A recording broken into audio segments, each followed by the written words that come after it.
160 թեմի հարգելի հետևողներ, մեր զրուցակից Արցախից պատգամավոր Հակոբ Կուսակցության ղեկավար Հակոբ Հակոբյանն է։ Պարոն Հակոբյան,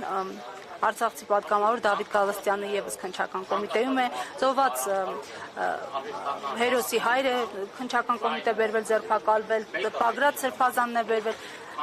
ձեր դիրքորոշումը այսօր կատարվողի վերաբերյալ։ Կարծում եմ, որ իշխանությունը հերթական անգամ իր վախերն է ցույց տալիս եւ սակայն այս իշխանությունները պետք է հասկանան, որ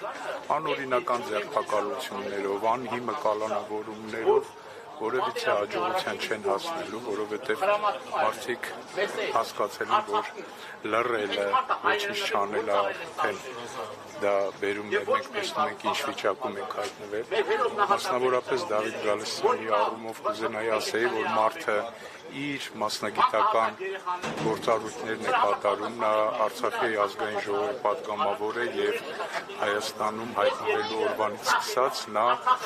խոսում է Արցախի վերադարձի եւ արցախահայության իրավունքների պաշտպանության համար եւ կարծում եմ այդ գործողությունների եւ այդ գործառույթ իրականացնելու համար այսօրվա այս իրականությունը չի համապատասխանում օրինական որևիցե մի բանի։ Շնորհակալություն։